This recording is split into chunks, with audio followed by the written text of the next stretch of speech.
Ce samedi 16 septembre, les téléspectateurs de M6 ont droit au 4e épisode de la série The Thing About Pam, avec Renée Zellweger dans le rôle principal.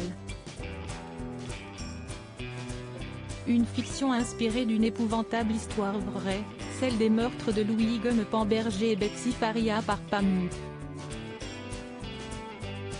Renée Zellweger est la nouvelle star de la 6e chaîne. Depuis quelques semaines, M6 diffuse la mini-série en 6 épisodes The Thing About Pam. Pour cette œuvre, l'héroïne de la saga Bridget Jones a dû renoncer à sa silhouette filiforme pour enfiler un fatsuit, autrement dit une prothèse grossissante donnant l'impression qu'elle a pris plusieurs dizaines de kilos.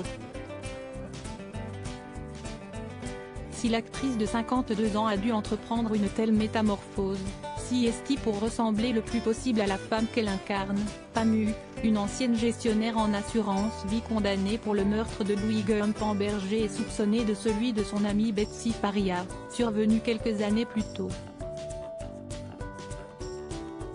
Un personnage qui n'a rien de fictif puisque la mini-série réalisée par Jenny Klein est inspirée d'une histoire véridique.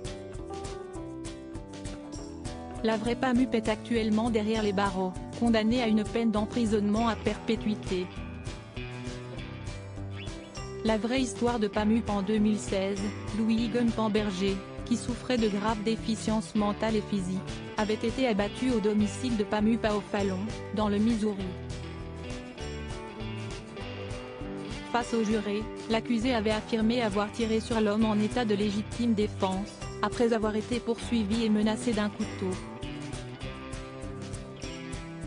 Une version qui n'avait pas convaincu son auditoire, poussant l'intéressé à finalement plaider coupable. Peu après, elle avait l'objet d'une deuxième enquête concernant la mort de son amie Betsy Faria, survenue en décembre 2011.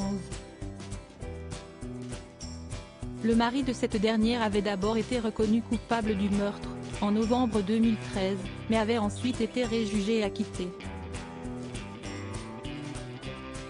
Si les policiers se sont intéressés à la piste de Pamu, si est-il parce que cette dernière était au courant que Betsy Faria était atteinte d'un cancer en phase terminale. 4 jours avant sa disparition, cette dernière avait fait d'elle la bénéficiaire de son assurance vie de $150 000 à la place de son mari. Pamu avait également été la dernière personne à l'avoir vue vivante, après l'avoir récupérée chez sa mère à la suite d'un rendez-vous de chimiothérapie. Ce que je peux dire, si est-il que nous avons une personne qui a non seulement assassiné son ami, puis mutilé le corps, mis en scène le meurtre, témoigné contre un homme innocent, puis a assassiné quelqu'un pour empêcher d'être considéré comme suspect, avait déclaré le procureur Mike Wood lors de son jugement.